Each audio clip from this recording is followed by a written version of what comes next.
Señoritas, señoritos, ¿cómo están? Buen día. ¿En qué parte nos quedamos, doctores? La última clase. Hola, buenos días, Doc. Hola, Buen día, hola. doctor. Tratamiento de la fiebre. Tratamiento de fiebre. ¿No hemos visto cómo se es pulso? No. No, Doc, no vimos pulso. No, doctor, todavía. Entonces, espérenme por favor unos minutitos más. Y enseguida vemos lo que es pulso.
Listo, doctores, ahora sí. Bueno, iniciamos con lo que es el estudio de pulso arterial. ¿Listo? Bueno, vamos a utilizar la pizarra para realizar lo que es el estudio de este signo vital, así que me avisan cuando cargue, doctores.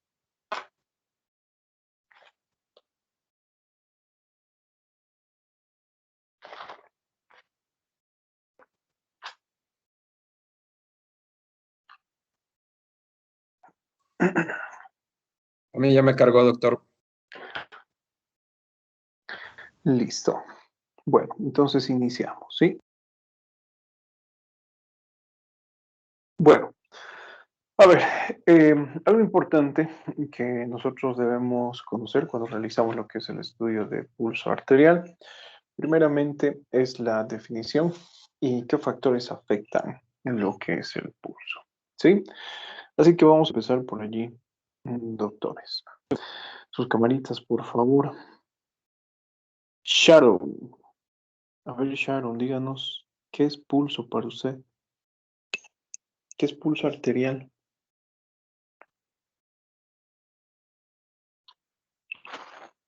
¿Dónde está Sharon?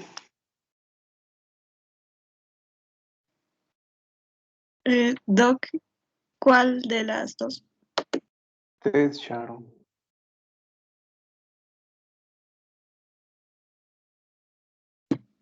Mm, Doc, no sé.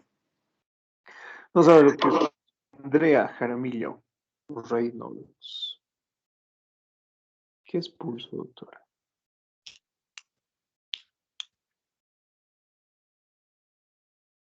Tampoco, Andrea. ¿Me escucha? Ahora sí te escucho. Ya. Para mí, pulso yo entiendo como el número de latidos cardíacos que Esto es encontramos en cantidad de tiempo. Esto es frecuencia. ¿Qué es pulso? El nombre nos dice, ¿no? Pulso.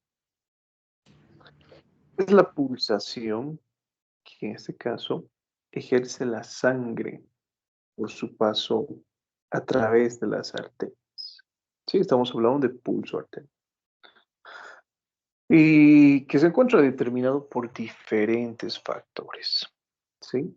Entre esos factores encontramos obviamente lo que es la fuerza de contracción cardíaca, encontramos lo que es la frecuencia, por eso vamos a hablar más adelante de frecuencia de pulso, encontramos frecuencias altas, frecuencias bajas, depende de lo que es la fracción de eyección y del volumen latido, depende del gasto cardíaco, depende de la volemia.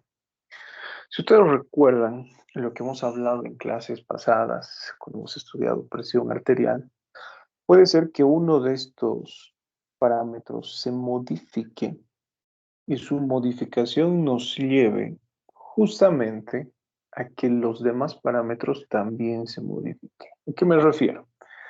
Ya sabemos que es volemia, ¿no? ¿Qué pasa si existe lo que es una disminución del volumen sanguíneo?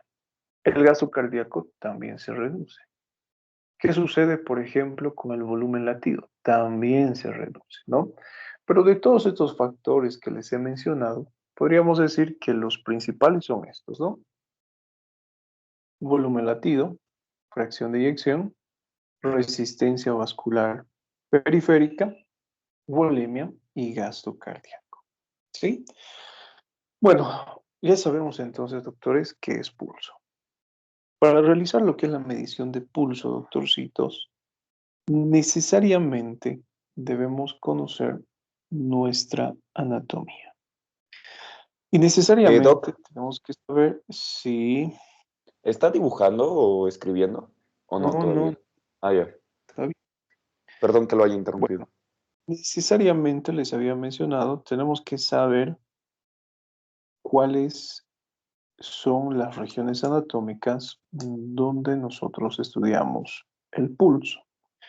Tenemos diferentes pulsos, ¿no? Según los libros de semiología que ustedes van a leer, les van a hablar de que la mejor forma de estudiar el pulso arterial es justamente usar arterias de gran calibre, femoral, braquial, humeral, carótida, ¿sí? Sin embargo, también podemos utilizar, ¿no? Arterias que no sean de gran calibre, sino que tengan un calibre intermedio o incluso lo que es un calibre pequeño, como la radial, como la cubital, como el popliteo tibial posterior y pedio. Entonces, una materia que es sumamente importante, que nos va a ayudar justamente a identificar la localización del pulso, es la anatomía, ¿sí? Recuerden lo que hemos visto en nuestras clases de presión arterial. Muchos de ustedes no sabían dónde se encuentra el pulso braquial, estudiantes de tercer año de medicina. No sabían ubicar dónde se encuentra, por dónde discurre esta arteria braquial para que yo pueda palpar, ¿no?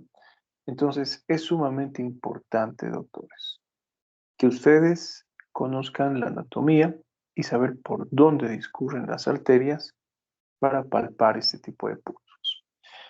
Bueno, no nos vamos a pasar el tiempo hablando de lo que es anatomía, pero sí vamos a hacer referencia, vamos a poner como ejemplo a lo que es el pulso de la arteria radial y vamos a aprender a cómo ubicarlo, ¿sí? A ver, para tal efecto le vamos a pedir ayuda a quién. A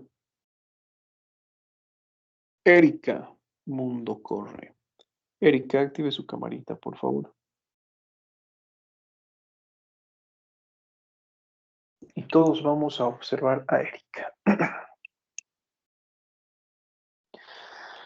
Listo, Erika. Aleje un poquito su cámara.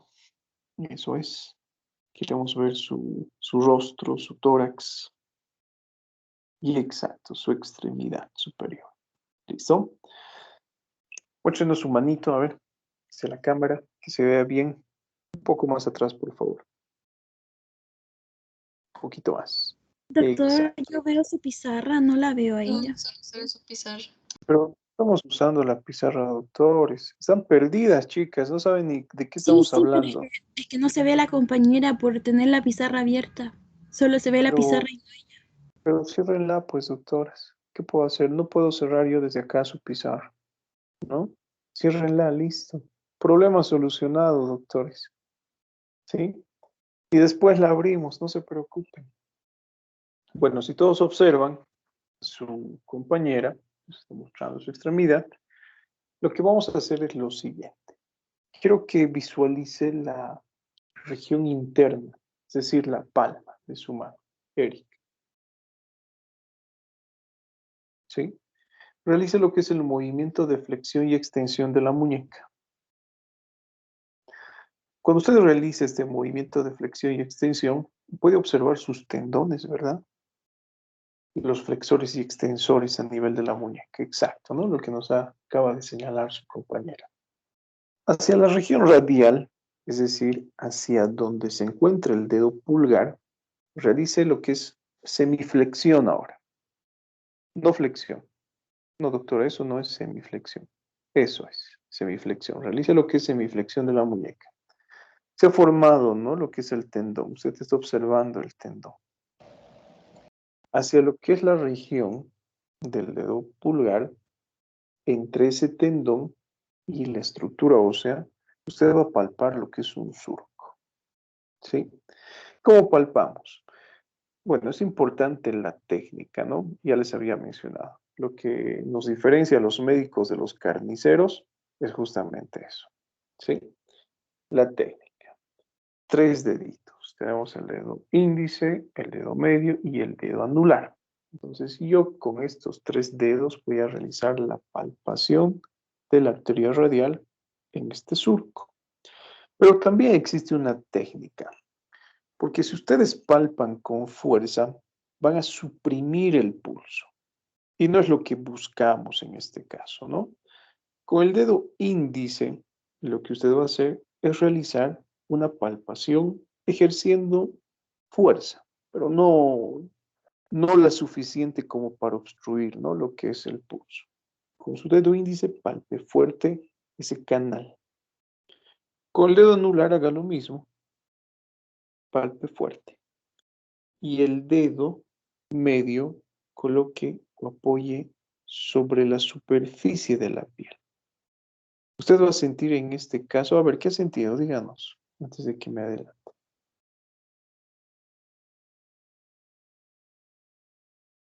No has sentido el pulso, debe estar muerta, Erika. ¿Qué es lo que ha sentido, Erika?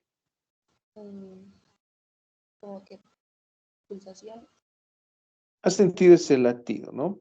Es importante que ustedes coloquen ese dedito medio sobre la superficie de la piel, sin ejercer mucha presión. El dedo índice y el dedo anular son aquellos que ejercen presión, pero el dedo medio se encuentra levemente apoyado sobre la superficie. Y justamente, doctores, ese dedo medio es aquel que va a percibir lo que es la amplitud de pulso, ¿sí? Esa onda de choque. Esa pulsación que ustedes sienten en el pulpejo de los dedos es lo que nosotros denominamos amplitud. Entonces, dentro de lo que es el estudio de pulso, además de saber ubicarlo anatómicamente, además de estudiar la frecuencia, que más adelante vamos a estudiar, un dato importante, doctores, es realizar el estudio de la amplitud. ¿Sí? Bueno, volvemos a la pizarrita, por favor. Todos activen su pizarra. Y en este caso vamos a realizar lo que es un breve repaso.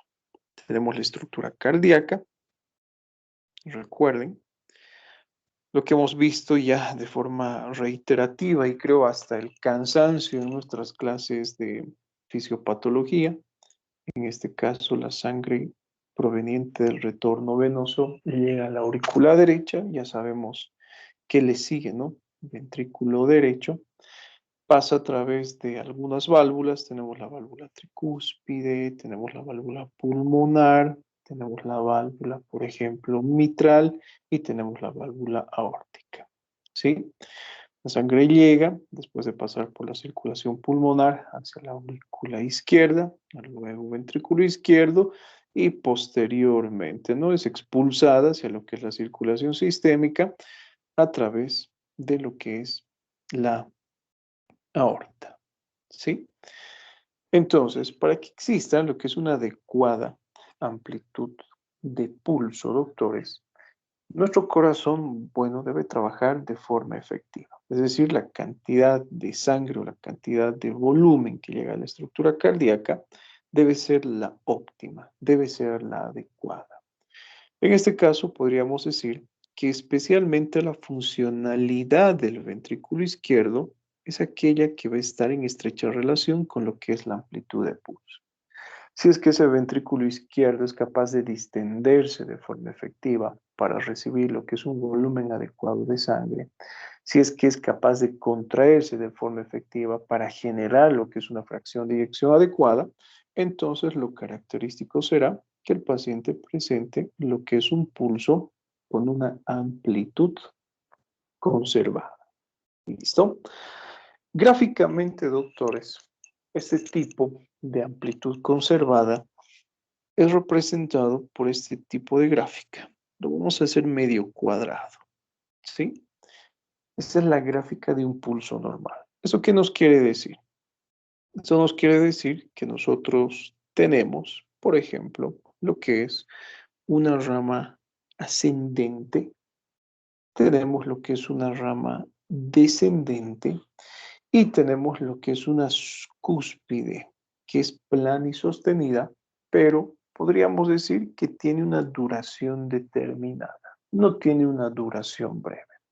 Esa es la característica de un pulso normal. Ahora, esa meseta que he dibujado, doctores, representa lo que es la resistencia vascular. Entonces, volvemos al ejemplo de lo normal, ¿no? Si nosotros tenemos un paciente cuya estructura cardíaca trabaja de forma efectiva, si tiene una frecuencia cardíaca normal, si tiene una fuerza de contracción normal, si tiene una resistencia vascular normal, entonces lo característico será que la gráfica de ese pulso sea normal. Sin embargo, en muchas ocasiones, doctores, lo que nosotros encontramos es una alteración de la amplitud, ¿sí? Podemos encontrar, recuerden de qué depende el pulso. El volumen, del gasto cardíaco, de la fracción de eyección principalmente o el volumen latido, ¿sí? Y de la fuerza de contracción ventricular izquierda. Entonces, en muchas ocasiones, volvemos a dibujar acá lo que es el pulso normal. En muchas ocasiones podemos encontrar lo que es un pulso incrementado de amplitud, pero que cumple con las mismas características gráficas, ¿sí? Entonces recordemos un poquito. A ver, lo vamos a subrayar de esta forma. Tenemos esa onda ascendente, tenemos esa onda descendente y recuerden que tenemos esa meseta.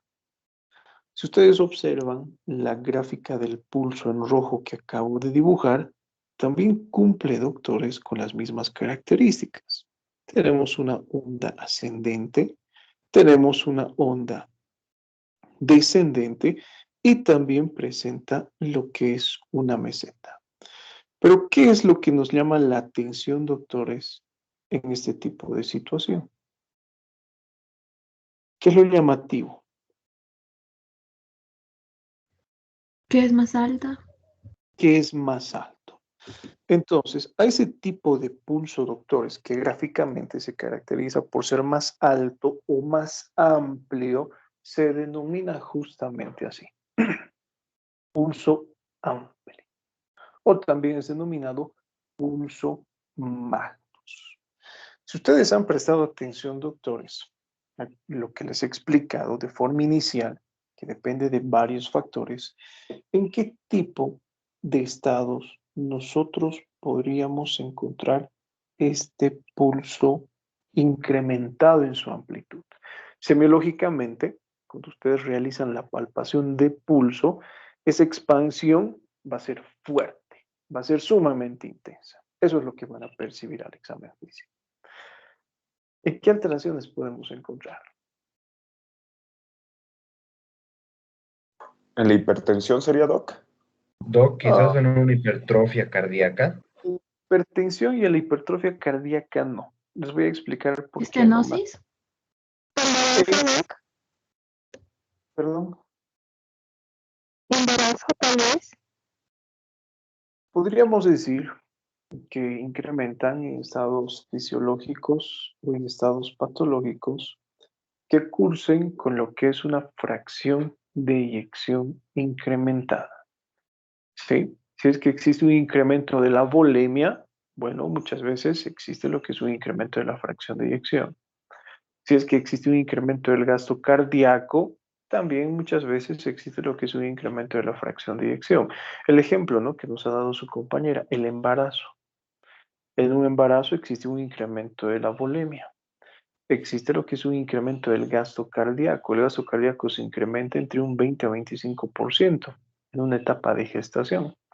Y si es que existe un incremento del gasto cardíaco, existe lo que es un incremento de la fracción de eyección. Entonces, por lo tanto, va a existir lo que es un incremento de la amplitud de pulso. ¿Sí? ¿En qué otros estados podríamos encontrar? A ver, ¿ustedes creen que la actividad ¿Estenosis? podría producir ese tipo de amplitud? Sí, la actividad física. La actividad física. Ustedes realizan ejercicio, incrementa su frecuencia cardíaca, incrementa su gasto cardíaco, incrementa la fuerza de contracción del ventrículo izquierdo e incrementa, por ejemplo, lo que es la fracción de eyección. Es otro ejemplo. ¿Listo? Hablamos de otras alteraciones, por ejemplo, como los denominados estados hiperkinéticos, que ya habíamos mencionado con anterioridad.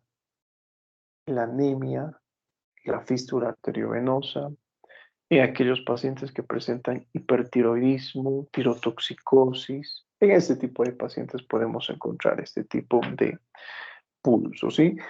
Bueno, tomando en cuenta lo que nos dice también su libro de semiología de Chamorro, podríamos encontrar en el bloqueo auriculoventricular de tercer grado. En estados de estenosis, no. Una de sus compañeras por allí, ¿no?, nos decía, en estado de estenosis, ¿podemos encontrar este tipo de pulso? No. Lo que nosotros encontramos en caso de una estenosis, por ejemplo, es un pulso que es totalmente contrario a este, que recibe el nombre de pulso parvus. Entonces lo vamos a dibujar acá. Tenemos ese tipo de pulsación. ¿Sí? Perdón. Listo. ¿Cuál será la diferencia con el trazo negro y el otro trazo rojo que es alto? La diferencia se encuentra ¿La amplitud? en El la, ampli- ¿no? una De doble la misma pulsación. no, de la misma forma tiene lo que es una rama ascendente, tiene una rama descendente, y Al igual que los otros pulsos, bueno, también nosotros encontramos lo que es esa meseta. Sin embargo, lo que me llama la atención es la disminución de la amplitud. Ese tipo de pulso, doctores, nosotros los encontramos en las estenosis, en la estenosis aórtica, pulmonar, en la tricuspidia y en la mitral. Es mucho más frecuente encontrar en la estenosis mitral. Podemos incluso determinar el orden, ¿sí? Más frecuente en la mitral, seguida de la aórtica, seguida de la tricuspidia y seguida de la pulmonar. Entonces, y adelantándonos un poquito a lo que es el estudio de valvulopatías, que resulta ser lo que es una materia compleja, ponemos en cuenta el siguiente ejemplo, ¿sí? Vamos a dibujar nuestra estructura cardíaca. Doctor, Recuerden, ¿cómo dijo sí, que se llamaba el último pulso que acabamos de ver? parvus, Gracias. pulso parvus o pequeño. ¿Qué es lo que sucede en una estenosis? Vamos a poner el ejemplo más característico, ¿sí? Hablaremos de lo que es una estenosis mitral. Recuerden cómo fluye la sangre dentro de la estructura cardíaca. En este caso podemos suponer, doctores, que el flujo de sangre que llega a nivel de las cavidades derechas son normales, ¿sí? Vamos a realizar ese tipo de ejercicio. Llega una cantidad adecuada de sangre a la aurícula derecha, llega una cantidad de sangre al ventrículo derecho, pasa la sangre de forma normal a la circulación pulmonar, pero ¿qué sucederá en caso de que exista lo que es una estenosis mitral? ¿Qué cavidades comunica la válvula mitral? El ventrículo izquierdo y la aurícula izquierda. La aurícula izquierda, ¿sí? Existe estenosis mitral. Entonces, ¿qué sucederá con la cantidad de sangre que llega a la aurícula izquierda? Va a ser, podríamos decir, en este caso, en gran volumen, ¿sí? No va a existir ningún tipo de alteración, porque el defecto, recuerden, en este caso, bueno, no es a nivel de otra válvula, ¿no? El defecto se encuentra a nivel de la mitral. Algo que me llama la atención, por eso les digo, ya realizando lo que es un breve estudio de lo que es valvulopatía, ¿qué creen que sucede, doctores, con la aurícula izquierda? ¿Incrementará su tamaño o no? No. Porque la sangre volvería por las arterias pulmonares, por las venas pulmonares. Existe un leve incremento de tamaño de la aurícula izquierda, ¿sí? Existe, en este caso, dilatación auricular izquierda, debido a esa sobrecarga de presión, ¿sí? Y lo que su compañera ha mencionado, ¿no? Debido a esa sobrecarga de presión de la aurícula izquierda, existe lo que es un flujo de retorno hacia la estructura vascular pulmonar y otra manifestación clínica que vamos a encontrar en el paciente es el denominado edema agudo de pulmón. Entonces, ¿qué es lo que sucede en este caso con la aurícula izquierda? Incrementa su tamaño, ¿sí? Se dilata. ¿Por qué se dilata, doctores? Debido a la estenosis. Esa válvula estenótica va a impedir que exista lo que es un flujo adecuado desde la aurícula izquierda hacia el ventrículo izquierdo. Entonces, ¿qué sucederá con la cantidad de sangre que llega al ventrículo izquierdo? Está disminuida. ¿O será Es reducida? reducido. Listo. ¿Qué dice su compañera? Se encuentra reducida. Entonces, ¿qué sucederá en este caso con la fracción de eyección? También Disminuye. disminuye. Entonces, la fracción de eyección o volumen latido en este tipo de situación, doctores, se encontrará lo que es reducida. Y según lo que hemos hablado, ¿qué pasa si existe lo que es una disminución de la fracción de eyección? ¿Cómo se manifiesta esto semiológicamente? ¿Cómo lo La que es amplitud Con un pulso baja. parvus. Disminución de la amplitud. listo? Y fíjense que es sencillo, ¿verdad? existe lo que es una disminución de la amplitud. Entonces, nuevamente comparamos. Tenemos lo que es ese pulso magnus por un lado y tenemos ese pulso parvus por el otro lado. Esto es típico, doctores, de las alteraciones estenóticas, ¿sí? Entonces ya saben por qué el pulso magnus no cursa con lo que es o no es frecuente en estenosis. El tipo de pulso que es frecuente en los procesos estenóticos valvulares es el pulso pequeño, el pulso parvus, ¿sí? Entonces, pregunta, doctores, en caso de una insuficiencia, por ejemplo, una insuficiencia aórtica, ¿qué tipo de pulso encontraremos? Realicen el mismo ejercicio, a ver. Imagínense, recuerden anatomía, fisiología, en este caso estamos hablando de insuficiencia aórtica.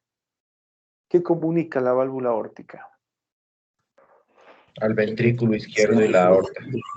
Y la aorta. Si existe insuficiencia aórtica, esa válvula no se puede cerrar, ¿sí?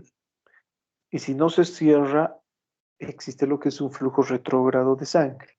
¿Hacia dónde existe ese flujo retrógrado de sangre? Al ventrículo izquierdo. Al ventrículo izquierdo, ¿sí? Entonces, ¿qué pasará con el volumen de sangre a nivel ventricular izquierdo? Aumentaría. Aumenta. Incrementa, ¿no? Lo que es el volumen telediastólico. Y si existe lo que es un gran incremento de volumen a nivel del ventrículo izquierdo, ¿qué pasa con la fuerza de contracción cardíaca? Aumenta. Aumenta. Incrementa, ¿sí? Y si existe un incremento de la fuerza de contracción ventricular izquierda, ¿qué pasa con la fracción de eyección? Aumenta. Aumenta. Incrementa. Y si existe un incremento de la fracción de eyección, ¿qué tipo de pulso encontraremos en un estado de insuficiencia aórtica, por ejemplo? Pulso magnus. El pulso magnus. Pero en este caso, bueno, recibe otro nombre, ¿no? Que lo vamos a ver enseguida.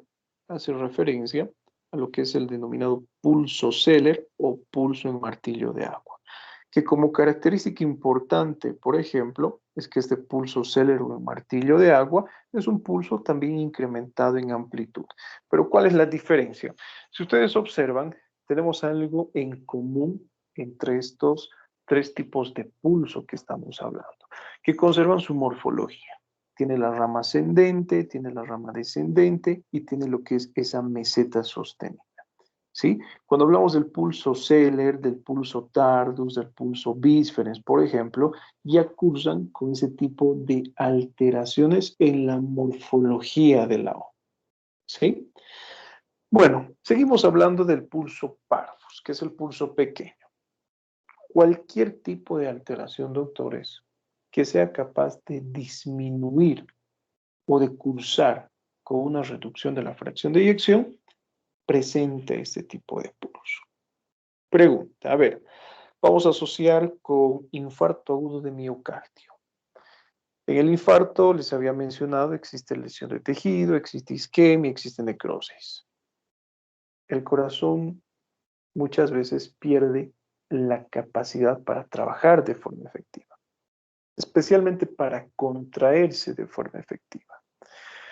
Si este fuera el caso, un infarto, ¿qué tipo de pulso esperamos encontrar en este tipo de pacientes? Parvus, doctor. Un pulso parvus, ¿sí? Supongamos que tenemos un paciente con insuficiencia cardíaca, como dice el nombre, ¿no? Un corazón insuficiente, un corazón que no puede trabajar de forma efectiva. En este tipo de situación, ¿qué tipo de pulso encontraremos? El Pulso parvus. También el pulso parvus. Incluso en nuestras clases de fisiopatología, ya dentro de poco vamos a estudiar lo que es insuficiencia cardíaca y se van a dar cuenta que dentro de la clasificación de insuficiencia cardíaca encontramos aquella que cursa con disminución de la fracción de eyección, con fracción de eyección normal y con fracción de eyección incrementada. Entonces, Ya siendo más específicos, es frecuente encontrar en aquellos pacientes con insuficiencia cardíaca, pero con patologías que cursen con reducción de la fracción de eyección. Alguna de sus compañeras hace algunos instantes había mencionado que la hipertensión arterial es capaz de producir un pulso magnus. No tanto así. ¿Por qué? Porque en caso de una hipertensión arterial existe algo que se denomina, que también lo vamos a ver en nuestras clases de fisiopatología, remodelación ventricular. Y cuando hablamos de remodelación ventricular, doctores, ¿qué quiere decir esto? Esto nos quiere decir que existen cambios en la anatomía del ventrículo izquierdo. En otras palabras, uno de esos cambios es la hipertrofia, que puede ser excéntrica o que puede ser concéntrica. Les pongo el siguiente ejemplo. ¿Sí? Vamos a simular, vamos a comparar, mejor dicho. Este es el ventrículo derecho, cuyas paredes son normales. En caso de lo que es una hipertensión, debido a ese proceso de remodelación, existe ese tipo de hipertrofia. ¿Sí? ¿Qué es lo que sucede con el tamaño de la cavidad? La cavidad reduce su tamaño. ¿Y qué sucede en este caso con la capacidad para almacenar sangre? Disminuye. También se va a ver reducida, ¿no? Eso es lo característico. Entonces, va a existir lo que es una reducción de la capacidad. Por muy grande que sea el músculo, por muy fuerte que se contraiga el ventrículo en este tipo de situación, siempre y cuando exista lo que es ese tipo de hipertrofia concéntrica, lo característico será también que esto curse con lo que es una reducción de la fracción de eyección. ¿Sí? Ojo, no es, sin embargo, el único tipo de pulso que encontramos en pacientes hipertensos. ¿Sí? ¿Alguna pregunta hasta acá? Doc, dos pequeñas consultas. La primera dijo que dio un orden, hablando de la estenosis valvular, que creo que pronuncian mucho más el pulso parvus, ¿no? ¿O como dijo, perdón? Sí. ¿O cuál era Bueno, ese orden? ya, espérenme un segundito. Doctores, no me borren, por favor, la pizarra. Sí, limítense a ver. Bueno, el orden es frecuente en estenosis mitral, ¿sí? El primer tipo de estenosis que es frecuente que curse con este tipo de pulso, seguida de la aórtica, seguida de la tricúspide y posteriormente de la pulmonar. Gracias, Doc. Y después, ¿qué comentó sobre la hipertensión? No alcancé a escuchar bien. Tuve Bueno, que reconectar un poco. que produce lo que es hipertrofia concéntrica y debido a eso una reducción del llenado ventricular y por lo tanto disminución de la fracción de eyección. Gracias, Doc. Ahora, Doc, adelante. pero dijo en el orden del pulso parvus, que es el pulso reducido, primero sería la estenosis mitral y luego la aórtica, ¿verdad? Sí, Pero cuando hablamos de la estenosis aórtica, de que la sangre retorna al ventrículo, hablamos de un pulso magnus. no, en caso de insuficiencia aórtica. Ah, insuficiencia aórtica. Exacto. En caso de pulso magnus, insuficiencia. Parvus, estenosis. Ah, ya. Ahora se dio, gracias. Bueno, Doc, ahora, adelante. entonces, hipertensión dijo que pertenece al pulso parvus, porque reduce el volumen de llenado. La hipertensión Ujú. siempre y cuando se relacione con lo que es hipertrofia concéntrica. Ah, ya. ¿Sí? Siempre y cuando. Por eso les he mencionado, ¿no? Dentro de lo que es el estudio de insuficiencia cardíaca, que ya lo vamos a ver dentro de poquito, y les voy a pedir que ustedes realicen un trabajo de investigación, seguramente se van a encontrar con que la hipertensión es capaz de producir insuficiencia cardíaca con fracción de eyección incrementada y con fracción de eyección disminuida. Si es que la hipertensión cursa con disminución de la fracción de eyección, es que ya presenta este tipo de hipertrofia concéntrica. En estados iniciales, por ejemplo, donde no existe todavía lo que es alteración estructural, es frecuente que curse con otras alteraciones en el pulso, que lo vamos a ver enseguida. ¿Sí? Ahora, bueno, a ver, voy a acomodar la pizarra acá y vamos a realizar el estudio de otro pulso que recibe el nombre de pulso Zeller o pulso en martillo de agua. Bueno, quiero que ustedes, a ver, noten cuál es la diferencia. Esa es la característica del pulso Zeller. También es un pulso, si ustedes observan, incrementado de amplitud. Es un pulso amplio. Pero ¿cuál es la diferencia con el pulso Magnus? Este tipo de pulso, Duración corta. el pulso Zeller, es frecuente en aquellos pacientes con insuficiencia aórtica. ¿Sí? Es frecuente en pacientes con ductus arterioso persistente. La duración es corta, ¿no? Como dice su compañero. ¿Cómo será la expulsión de sangre, pero? ¿Qué sucederá con la fracción de eyección en este pulso? ¿Se encontrará incrementado o Estará disminuido? Está aumentada. Listo. Entonces, lo característico es que exista, en este caso, lo que es un incremento de la fracción de eyección. Fíjense que en amplitud se parece a lo que es el denominado pulso magnus. ¿Sí? Pero les había mencionado hace algunos instantes, doctores, que esta partecita, esta meseta, me indica lo que es la resistencia vascular. Y si ustedes observan, justamente en este tipo de pulso que se denomina Zeller, existe esa meseta, pero que es corta, prácticamente inexistente. Existe la formación de este tipo de pulso de forma rápida, ¿no? Como había mencionado su compañero. Existe la formación de esa onda ascendente y esa onda descendente que se produce así, de forma inmediata.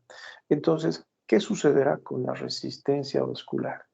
¿Se encontrará incrementada o se Está disminuida. encontrará listo, ¿no? Lo que ustedes han mencionado. Entonces, lo característico de ese tipo de pulso será que exista una disminución de la resistencia vascular. Ya sabemos qué es la resistencia vascular, ¿no? Como dice el nombre, es la resistencia que ofrecen en este caso los vasos hacia el paso de la sangre. En este caso no existe ningún tipo de resistencia. Por lo tanto, no encontramos lo que es este tipo de meseta. ¿Sí? ¿En qué alteraciones? Recuerden, característico de aquellos pacientes con insuficiencia aórtica y también frecuente en pacientes con ductus arterioso persistente o ductus arterial persistente. Tenemos otro tipo de pulso que recibe el nombre de pulso anacrótico o también recibe el nombre de pulso en meseta. ¿Cuál es la característica de este tipo de pulso? Lo vamos a dibujar acá. Tenemos, a ver, lo vamos a dibujar mejor. Tenemos este tipo de alteración. ¿Qué es lo que nos llama la atención? Parece ser un Sí, pulso meseta larga, pero la con resistencia aumento de la vascular está resistencia aumentada. vascular. Listo, ¿no? Cuando nosotros en este caso hablamos del pulso tardus en meseta, se denomina así un pulso anacrótico, es un pulso, podríamos decir, pequeño. Es un pulso parvus. Algunos autores conocen a ese tipo de pulso con el nombre de pulso parvus et tardus. ¿Eso qué quiere decir? Que es un pulso, en este caso, pequeño, pero que presenta esa meseta plana y sostenida, como su compañero no nos había mencionado. ¿Eso qué quiere decir entonces? A ver, en términos fisiopatológicos, que existe una disminución de lo que es la fracción de eyección. Por eso la amplitud se encuentra disminuida. Pero ¿qué sucede con la resistencia vascular? se encuentra Sí. incrementada. Incrementado. Entonces, si hace algún momento, doctores, nosotros hemos mencionado de que este tipo de pulso, que se denomina pulso Zeller o en martillo de agua, es característico de alteraciones tipo insuficiencia, este otro tipo de pulso, que se denomina pulso parvus et tardus, será frecuente en qué tipo de pacientes? Estenosis. Típico de pacientes con estenosis. ¿Sí? Doc. Uno es característico de la insuficiencia aórtica y el otro es característico de la estenosis aórtica. ¿Sí? Adelante. También se podría ver en pacientes con ateroesclerosis, ya que las placas de ateroma van a ofrecer resistencia vascular. Difícilmente, podría ser, ¿sí? Podría ser, ¿por qué no? Por ejemplo, en este caso, hablaríamos, a ver, de la aterosclerosis aórtica, por ejemplo. ¿Sí? Podríamos encontrar en este tipo de alteraciones.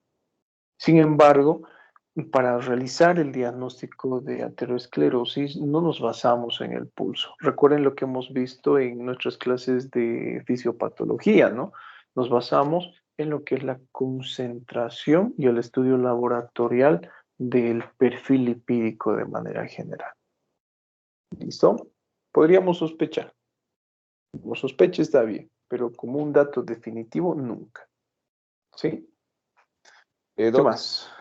Adelante. no pude ver yo el dibujo del pulso, no sé si hizo en la pizarra o no me está cargando a mí. Creo que no le está cargando. ¿Todos están viendo? ¿Los demás? Sí, Doc. Sí. Lo último que ha hecho son los círculos. Listo.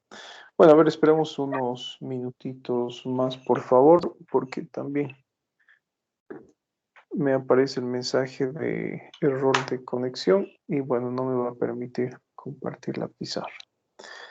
Bueno, mientras tanto nos vamos adelantando, ¿no? Este pulso anacrótico, podríamos decir que es un pulso retardado, ¿sí? No solamente se caracteriza por lo que es eh, la disminución de la amplitud, sino también porque existe lo que es un pulso lento, ¿no? De allí el nombre de pulso parvus et tardus, pulso pequeño y retardado, ¿sí? A ver, voy a salir de la pizarra y les voy a volver a compartir mejor. ¿Alguna otra pregunta, Mario? Doctor, sí. Entonces, un pulso parvus es más de estenosis mitral y un pulso parvus et tardus sería de estenosis aórtica, ¿verdad? Sí. Está bien, gracias, doctor. La diferencia, si ustedes se han dado cuenta, es justamente la morfología que presenta la onda, ¿no? Y haciendo referencia, doctores, a la morfología, bueno, vamos a poner el siguiente ejemplo, ¿sí? Vamos a borrar esto. Creo que todos ya están observando nuevamente la pizarra. Doc, la inferior derecha es, ¿no? La parvus, perdón. Sí, Perdón, no, anacrónica o en meseta. sí, Ahí estaba disminuido, no, perdón, aumentada la resistencia vascular periférica, ¿no? exacto. Ya, gracias, Doc. Bueno, les pongo el siguiente ejemplo, ¿no? Vamos a dibujar acá algunos trazos ahora para que comprendamos de mejor manera las características de este tipo de pulsos. Lo que está con negro, ¿no? Lo que es un pulso normal. Gráficamente vamos a tener esto, ¿sí? Es un pulso conservado en amplitud, conservado en frecuencia. Cuando hablamos de un pulso, por ejemplo, eh, parvus o pequeño, lo característico será que exista disminución de la amplitud, pero la frecuencia se va a encontrar conservada. Cuando hablamos, por ejemplo, del pulso magnus, en este caso, recuerden, ¿no? Vamos a encontrar este tipo de pulsaciones, este tipo de gráfica, por ejemplo. Cuando hablamos del pulso Zeller, encontramos lo que es un pulso acelerado, ¿sí? Esa es la característica. Y cuando hablamos del pulso parvus et tardus, que es el que estamos estudiando en este momento, se caracteriza por ser un pulso pequeño y retardado. Lo vamos a dibujar con un color morado acá. ¿Sí? Es pequeño y retardado. ¿Sí? Esa sería la característica gráfica de ese tipo de pulso. Eso es lo que nosotros vamos a observar. Por ejemplo, tanto en un monitor cuando colocamos lo que es un catéter intraarterial o cuando realizamos la palpación del pulso en un paciente. ¿Listo? Ahora, vamos a borrar todo esto y haremos Doc, referencia a otro tipo de pulso que se denomina bisferens. Adelante. no, ya me quedó claro, perdón. Disculpe. Listo. Hablamos del pulso bisferens. Tenemos que diferenciar, doctores, lo que es el pulso bisferens con otro tipo de pulso que se denomina dicroto y con otro que recibe el nombre de pulso bigeminado. A ver, yo les voy a dibujar la gráfica y quiero que ustedes me indiquen cuáles son las diferencias. ¿Sí? Voy a dibujar esta primera y posteriormente esta. A este pulso de acá lo vamos a denominar bisferens y a este de aquí lo denominamos pulso dicroto. ¿Qué diferencias ustedes observan en las gráficas? Son similares hasta cierto punto. ¿Cuáles son las semejanzas y las diferencias? La Ahí se- melladura, la diferencia sería la amplitud y en cuál, o sea, y cuándo aparece esa amplitud, porque en la bisferens aparece después, o sea, viene la melladura y después viene la amplitud, mientras en la dicroto primero está la amplitud y después una bifurcación, ¿no? Y disminuye la amplitud. A ver, ¿y los demás qué dicen? Doctor, hay una diferencia primero en la fracción de eyección. En la bisferens hay mayor fracción de eyección a comparación de la dicroto. En lo que sería con respecto a la resistencia vascular periférica, primero en la bisferens vemos que hay una menor resistencia vascular y luego aumenta. En cambio, en la dicroto primero está aumentada la resistencia y luego disminuye. Listo, ¿no? Lo que han mencionado sus compañeros. El pulso bisferens, doctores, nosotros podemos encontrar en pacientes con lesión aórtica, doble lesión aórtica. Podemos encontrar en pacientes con insuficiencia aórtica, por ejemplo, y también en la miocardiopatía hipertrófica. ¿Sí? Bueno, cuando hablamos del pulso dicroto, esto es frecuente de encontrar en algunas alteraciones infecciosas. Y una de las alteraciones infecciosas que con frecuencia tiende a producir ese tipo de alteración es la fiebre tifoidea, ¿no? Ahora, en su periodo de estado, que es lo que nos señalan los libros. Una diferencia, pero marcadísima, que ustedes están observando acá, es la amplitud. ¿Sí? En uno tenemos lo que es una amplitud incrementada y en el otro no. En ambos encontramos ya lo que es una alteración de la morfología normal de la onda. Observen, por ejemplo, y comparemos con los pulsos que se encuentran en la parte superior. Tienen lo que es la rama ascendente, la rama descendente y tiene esa meseta plana, ¿no? Y sostenida. En cambio, en este caso, si ustedes se dan cuenta, ambos tipos de pulsos se caracterizan por presentar lo que es una doble cúspide. De allí el nombre, ¿no? Bisferens y dicroto. ¿Sí? Sin embargo, ¿cuál es la característica del bisferens? Observen la segunda expansión, que la vamos a marcar con verde, y observen la segunda expansión del pulso dicroto. La característica del pulso bisferens es que la segunda expansión, como ustedes están observando, es mucho más alta que la primera. A diferencia del dicroto, ¿qué es lo que sucede con la segunda expansión? Podríamos decir que es menos amplia que la primera, o es débil, si ustedes prefieren utilizar ese tipo de término. Esas son las diferencias, doctores, de estos dos pulsos. ¿Sí? Bueno, hablamos de otro pulso que recibe el nombre de pulso alternante. Y lo vamos a diferenciar con otro pulso que es similar, que recibe el nombre de pulso bigeminado.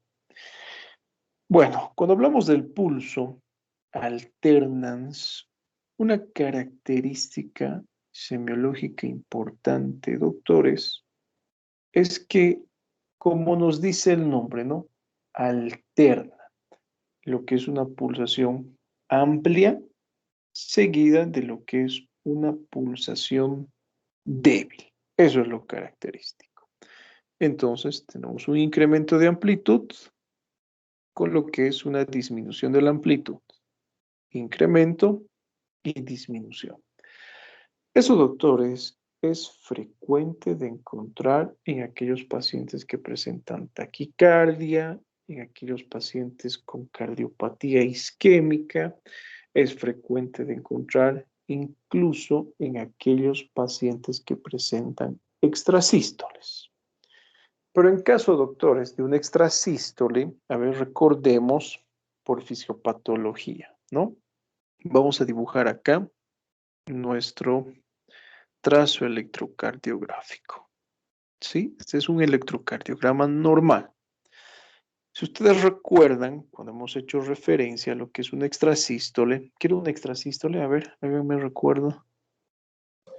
Era cuando entre un ciclo y otro existía una contracción sistólica extra, y de ahí viene el nombre. Entonces vamos a ver una onda P, el complejo QRS, la onda T, y antes de volver a tener todo ese circuito, por así decirlo, vamos a ver una alteración donde se va a ver una onda P sin acompañada de nada más. Bueno, no lo que ha mencionado su compañero. ¿Recuerdan cuáles son las características electrocardiográficas de un extrasístole?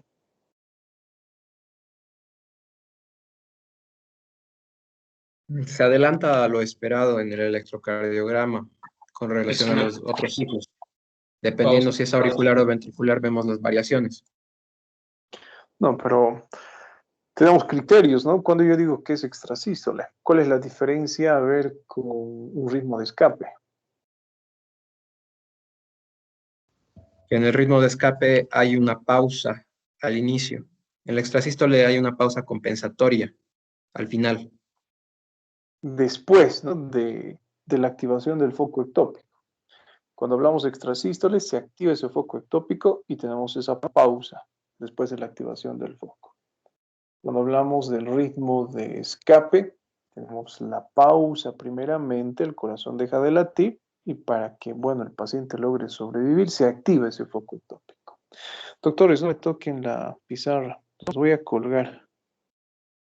Y de verdad, ¿sí? Así que eviten tocar la pizarra, por favor. A ver, esperamos un segundo, por favor, que otra vez se ha colgado esto. Bueno, en el pulso alternante, recuerden, ¿no? Las características, pulsación amplia seguida de pulsación débil.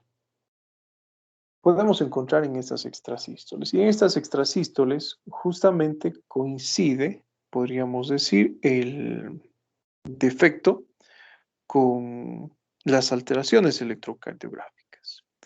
Ponemos el ejemplo, a ver, de un cuadro de isquemia. Permítanme un segundito, otra vez vamos a dibujar. ¿Sí? No me muevan, por favor, la pizarra. Limítense a ver. Tenemos la extrasístole y tenemos lo que es esa pausa compensatoria. Entonces, dentro de lo que es este tipo de alteraciones cardíacas, como un extrasístole, modifica levemente lo que es el pulso. ¿Qué es lo que vamos a tener? Un pulso amplio, seguido de lo que es una pulsación ausente, pulsación débil, y se repite el ciclo. ¿Sí? Eso es lo que encontramos. En otras palabras, la pausa compensatoria también se hace evidente al examen semiológico. Ustedes van a sentir, bueno, a ver, lo vamos a relacionar con el electrocardiograma en este caso. Vamos a poner el ejemplo de esto que vamos a subrayar con morado.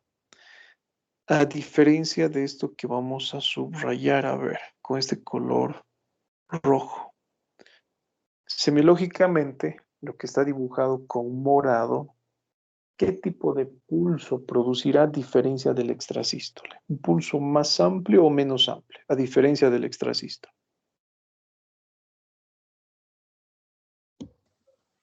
Menos Doctor, amplio lo mismo, o más amplio. exacto. Menos Uno más amplio, amplio. ¿verdad? Menos amplio. Vamos a tener una pulsación así. ¿Y qué sucede cuando existe la extrasístole? Tenemos lo que es el pulso amplio. Aumenta. Y luego la pausa compensatoria.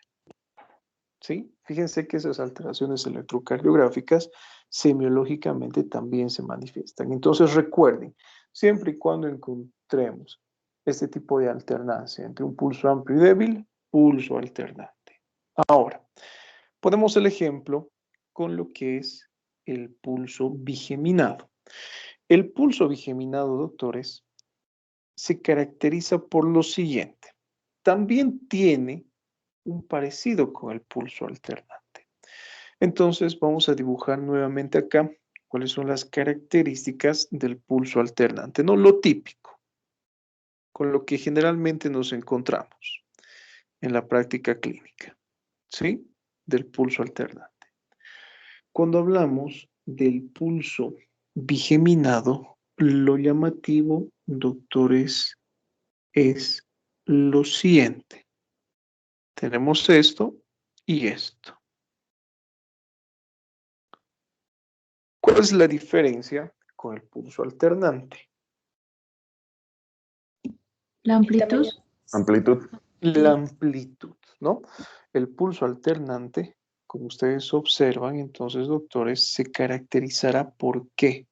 Porque existe lo que es un incremento de la amplitud. A diferencia del pulso bigeminado, donde la amplitud se conserva. Ambos cursan con una segunda expansión que es más débil que la primera. Y el pulso bigeminado, que es mucho más característico del extrasístole, cursa con esas características electrocardiográficas que les he mencionado.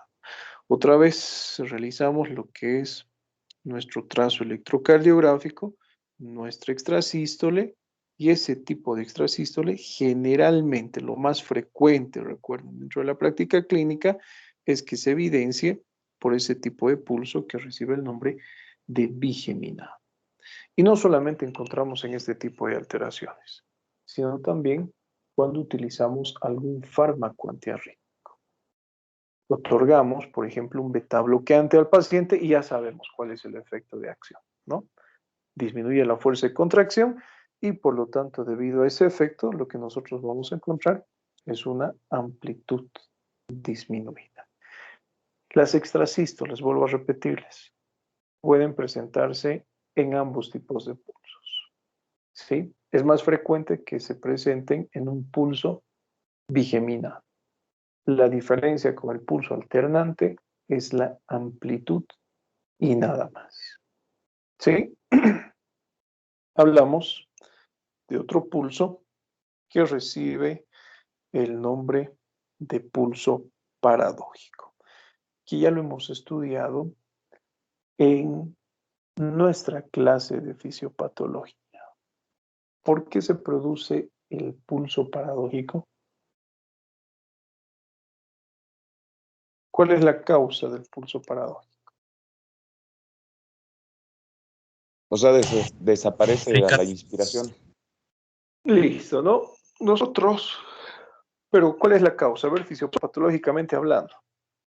Taponamiento cardíaco. Esa es la causa etiológica. ¿Qué es lo que sucede fisiopatológicamente hablando, doctor? ¿Cómo se produce este tipo de pulso?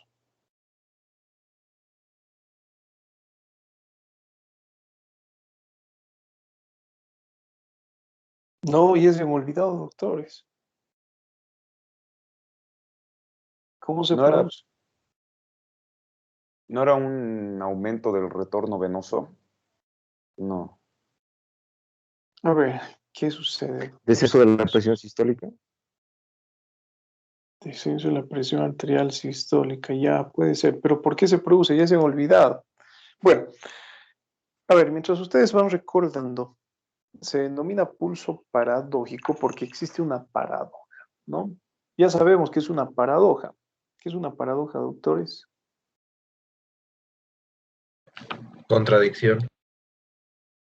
Contradicción, no, tanto así no. Una contradicción a la lógica. Sí, no es lo más correcto. Es un hecho, un suceso que contradice a la lógica. No debería suceder esto, ¿sí? Entonces, primeramente vamos a realizar lo que es una comparación entre lo que es el pulso arterial y lo que es el pulso venoso, ¿sí? Vamos a realizar lo que es un versus de estos dos. ¿Y qué es lo que nosotros encontramos? Cuando hablamos del pulso arterial, doctores, una diferencia importante con el pulso venoso es que este solamente se caracteriza por tener una onda. Si han realizado el ejercicio de palpar el pulso arterial, se han debido dar cuenta que existe una sola onda de expansión. El pulso venoso tiene dos ondas, que más adelante las vamos a estudiar. Una se denomina la onda A y la otra se denomina la onda V o V, ¿sí? Como quieran llamarle. Cuando hablamos de lo que es el movimiento, podríamos decir que el movimiento del pulso arterial es mucho más intenso. En cambio, el venoso no es intenso, podríamos decir que es ondulante o suave. ¿El pulso arterial se palpa? Sí, se palpa. El pulso venoso no se palpa. Con los cambios de posición no cambia el pulso arterial y el pulso venoso se modifica. Existe lo que es un incremento cuando el paciente se encuentra, por ejemplo, en decúbito dorsal y existe lo que es una disminución cuando el paciente se encuentra en posición de pie. Eso es lo característico. Pero lo que nos importa probablemente dentro de lo que son estos puntos es las modificaciones, o son, perdón, las modificaciones. Permítanme un rato, no sé qué pasa con esa pizarra hoy día. Bueno, lo que nos interesa son las modificaciones que existen con la respiración. Y acá préstenme atención, ¿no? Mientras va cargando la pizarrita. El pulso arterial, doctores, no se modifica con la respiración. Si ustedes recuerdan lo que hemos hablado dentro de fisiopatología de pulso paradójico, les había mencionado, ¿no? ¿Qué es lo normal primeramente? Cuando el paciente inspira, les había mencionado que existe lo que es una disminución de la presión intratorácica, ¿sí?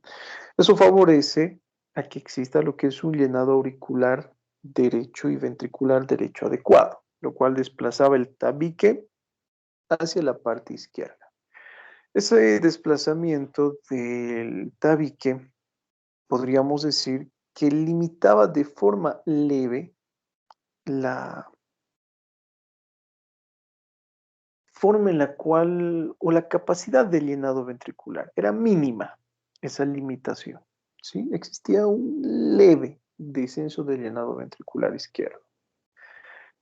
Y bueno, eso se traducía porque existía una leve disminución de la fracción de eyección y una leve disminución de la presión arterial sistólica, ¿sí? Por eso cuando ustedes le piden al paciente que realice lo que es la inspiración, en un paciente normal durante la inspiración, las variaciones son mínimas, 1 milímetro de mercurio, 2 milímetros de mercurio.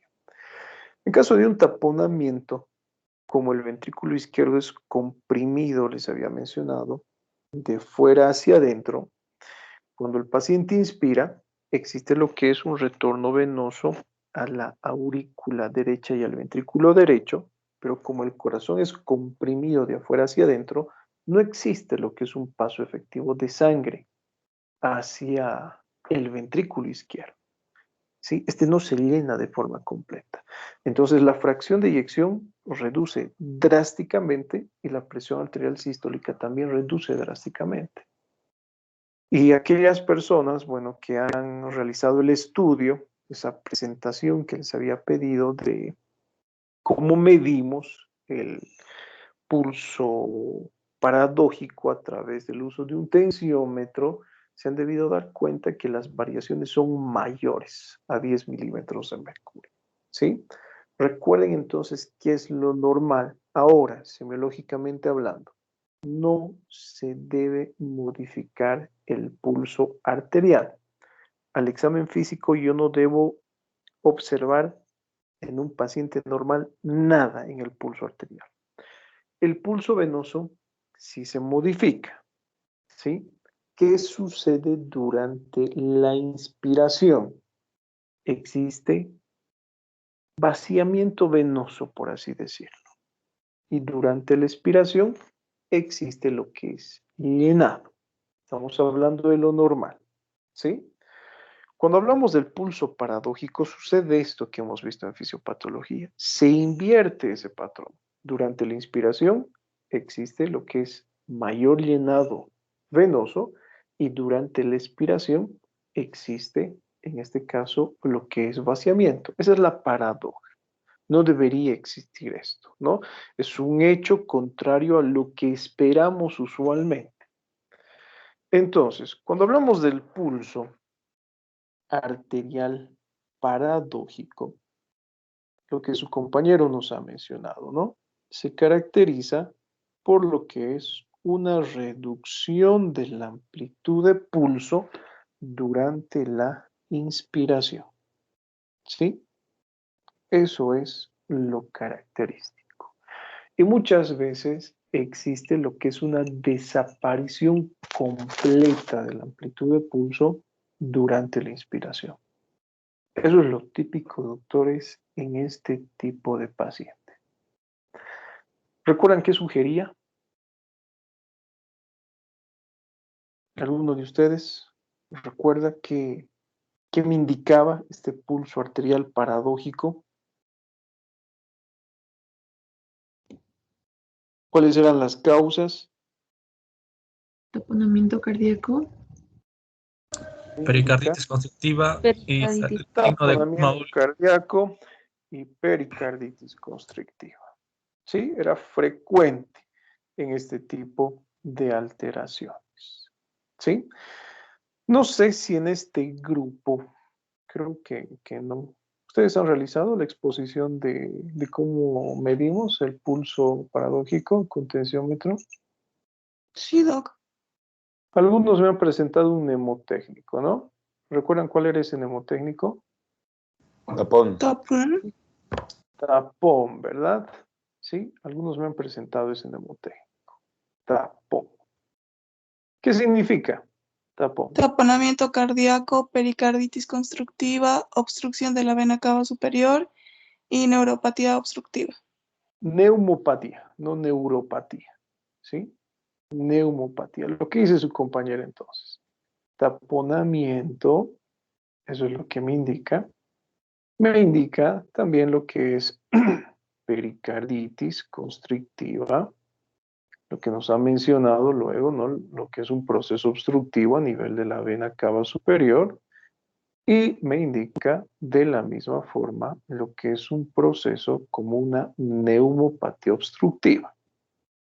Entonces, probablemente en las clases de fisiopatología ha quedado esto, ¿no? ¿Cómo diferenciamos entonces clínicamente? Entonces, les pongo acá un ejemplo sencillito, que espero que lo aprendan. Cuando hablamos, doctores, de lo que es alteraciones cardíacas, para que yo piense que este tipo de pulso arterial es debido a patología cardíaca, debe cursar con el denominado fenómeno o signo de Kussmaul. ¿Recuerdan? Durante la inspiración, ¿qué es lo que sucedía? ¿Cuál era la característica del Una signo de Kussmaul? ingurgitación yugular. Existe ingurgitación yugular. Esa también es una paradoja. No, pues no vaciamiento, doctor. Ya no estamos hablando de lo normal, estamos hablando de lo patológico. Lo normal es sí, que exista vaciamiento durante la inspiración. Pero estamos hablando del signo de Kussmaul o fenómeno de Kussmaul. Durante la inspiración existe ingurgitación yugular. Existe lo que es el llenado de la estructura venosa. Esa también es una paradoja. Y justamente recibe el nombre de pulso venoso paradójico. Entonces, si ustedes encuentran un pulso arterial paradójico en presencia de un pulso venoso paradójico, esto, doctorcitos, es igual a patología cardíaca. Vamos a pensar que la alteración o es taponamiento o es pericarditis. Bueno, ahora acá no me pregunten, ¿no? ¿Cómo diferencio taponamiento de pericarditis? Que en fisiopatología ha quedado claro.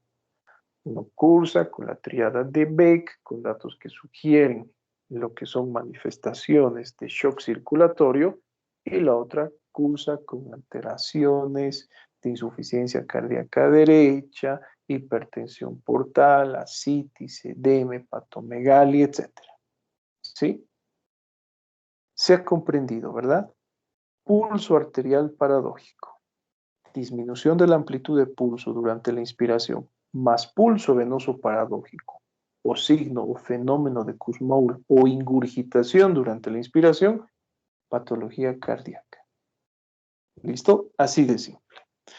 Entonces, si yo tengo lo que es un pulso arterial paradójico, en ausencia de lo que es el pulso venoso paradójico, no existe, en este caso, lo que es el pulso venoso paradójico.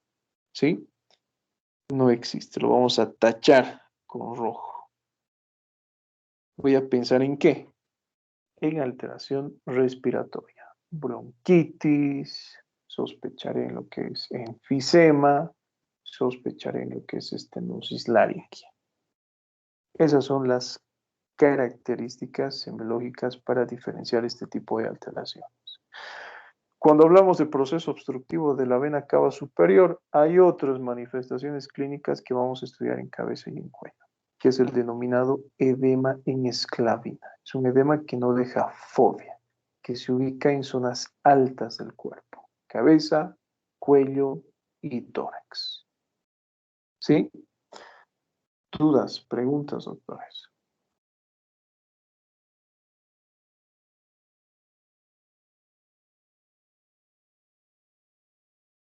No, ninguna, ¿todo claro? Doc, algo que Sí. no escuché muy bien, cuando nos dijo que el pulso venoso era ondulante, el pulso arterial, ¿cómo dijo que era? En vez de ondulante. Expansivo. Expansivo. Gracias. Expansivo. ¿Qué más, doctores? Que yo sepa, hemos visto ya este tema. Creo que me están haciendo repetir otra vez. Y creo que Cristian me ha preguntado justamente sobre lo que es pulso venoso paradójico. No, doctor, hemos visto en doctor, fisiopatología. ¿Sí? En fisiopato, sí. Sí, en ¿Se fisiopatología entiende, ya verdad, hemos visto. doctores? Cuando pensamos alteraciones cardíacas, cuando pensamos en alteraciones respiratorias, ¿o no está claro? Sí, doctor, una pregunta. En la obstrucción de la cava superior, ¿cómo se llamaba el edema? Esclavina. En esclavina. Gracias. Edema en esclavina. Listo. Ahora, ¿cuál es la característica del signo o fenómeno de Kussmaul, doctores? La ingurgitación tiene que ser bilateral. ¿Sí? Así de simple. Tiene que ser bilateral. Si es unilateral, ni patología cardíaca ni patología respiratoria. Pensamos en otras alteraciones como la costilla cervical y el síndrome del escaleno. ¿Listo? Entonces, a manera complementaria, y está claro lo que hemos visto en fisiopatología. ¿Sí? Bueno, terminamos nuestra clase Doc, haciendo referencia al denominado pulso filiforme. Adelante. una duda sobre la ingurgitación yugular como tal. Si una persona está realizando ejercicio ya de una edad avanzada y se le logra ver, digamos, acá lo que uno puede asumir como ingurgitación yugular, pero unilateral, ¿qué podría uno asumir? Porque hay un aumento, ¿no?, del gasto cardíaco. ¿Es normal en personas ya de edad avanzada? Nunca debería ser normal. No, no es nada normal. Sí, para nada normal. Puede ser una manifestación inicial de insuficiencia cardíaca, de predominio derecho. Sí, no es para nada normal. Gracias, Ahora, Doc. eso lo vamos a ver un poquito más adelante, ¿no? Por ejemplo, ya adelantándonos a lo que es el estudio del pulso venoso. Sí, este va a ser nuestro pacientito y se va a encontrar acostado así, de esta forma. Podríamos decir que es la posición ortopneica la adecuada para estudiar lo que es el pulso venoso. ¿Sí? En un paciente normal, obviamente, no vamos a ver nada. Podríamos dividir a la estructura cervical en 3 porciones. Algo que podría considerarse normal, tomando en cuenta esta posición y esta característica, es de encontrar un pequeño incremento de la presión en esa porción baja del cuello, en la base. Pero podríamos decir que el incremento de presión es directamente proporcional a las alteraciones semiológicas que yo encuentro. Si en esta posición, por ejemplo, yo llegara a encontrar lo que es ingurgitación yugular hasta la porción media del cuello o hacia la porción superior, o en casos graves hasta el lóbulo de la oreja, me indica lo que es una mayor presión a nivel de la aurícula derecha. Dato típico que sugiere insuficiencia cardíaca. No hay que buscar otras manifestaciones que sugieran insuficiencia cardíaca, pero este ya es un criterio mayor para establecer el diagnóstico de este tipo de patología. Ahora, si el paciente en decúbito, y acá les voy a poner otro ejemplo, ¿no? Si mi paciente se encuentra en posición de decúbito, ¿sí? Así, ¿qué es lo que sucede con el retorno venoso? Se va a ver favorecido. Entonces nosotros podemos ver un leve dibujo, en este caso, de la yugular a nivel cervical. Sí, muchas veces imperceptible, pero ya podemos observar. ¿Por qué? Y esto tiene una explicación lógica, ¿no? Porque existe una comunicación, podríamos decir, directa entre lo que son las yugulares y lo que es la aurícula derecha. Por eso les digo, el retorno venoso se ve facilitado.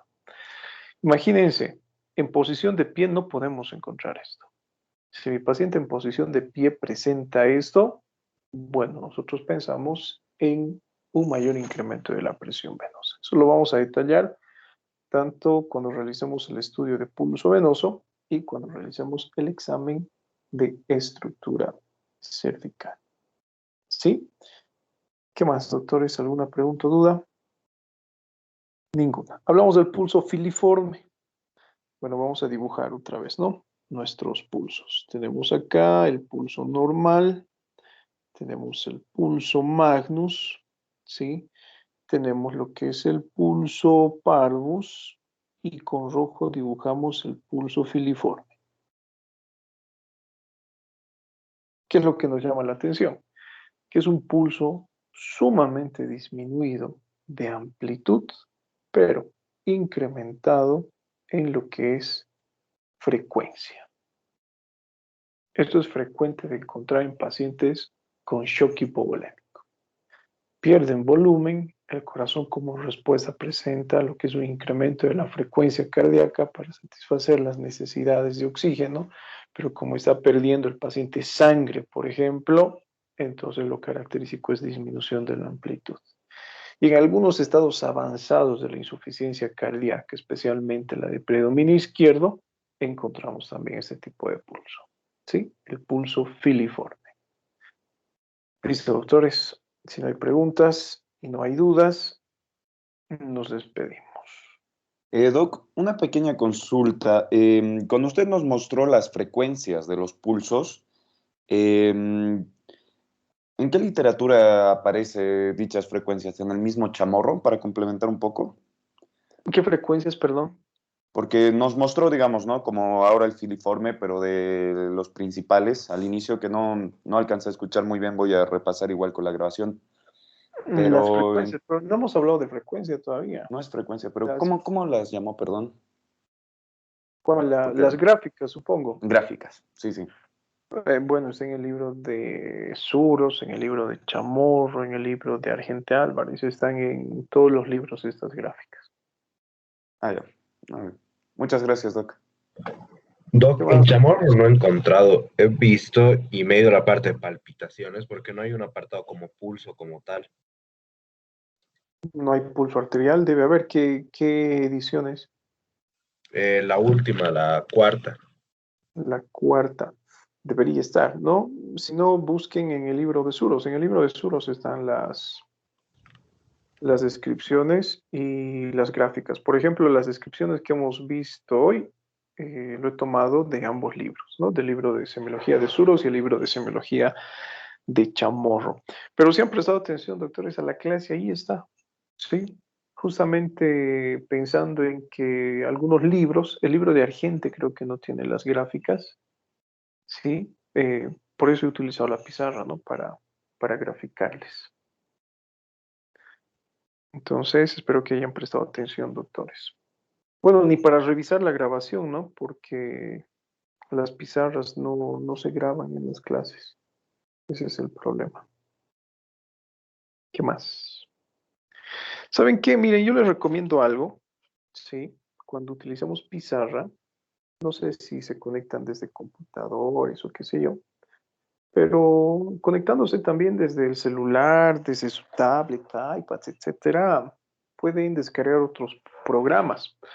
Hay uno que se llama Filmora, creo, que les permite grabar la pantalla de su computador. Entonces, yo les recomiendo que lo descarguen y cada vez que utilicemos pizarra, graben las clases, ¿no? Y la grabación directamente se va a guardar en lo que es su computador, o su tablet, o su celular. E hice la prueba, por si acaso. Por ejemplo, mi hijo tiene clases en la escuela y muchos maestros no graban las clases, ¿no? Tienen prohibido grabar por diferentes situaciones, ¿no? Hay niños que no están inscritos, que no pagan pensiones, entonces les limitan lo que es visualizar las grabaciones posteriores. Entonces, alguna vez, ¿no? Él me dice a manera de repaso, bueno, he visto matemáticas, pero no me acuerdo que hemos visto en clases y no puedo revisar porque debido a estas situaciones los maestros no graban las clases. Hemos descargado en su iPad la aplicación y en mi computador, entonces cualquier momento él ingresa, activa este programa y puede grabar la pantalla de lo que están viendo. No hagan lo mismo, doctores, cada vez que utilicemos la pizarra. ¿Qué más? Nada más. Les llamo lista, atentos. Nos vamos a conectar a las 10:35 a fisiopatología. ¿Sí, doctorcitos?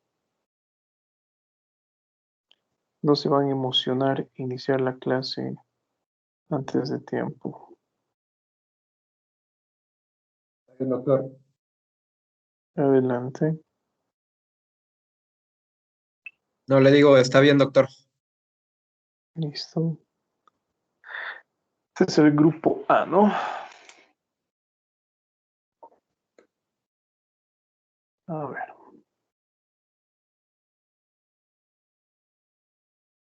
¿En qué parte nos hemos quedado en fisiopato? Hemos visto trastornos de la circulación arterial, ¿no? Hipercolesterolemia.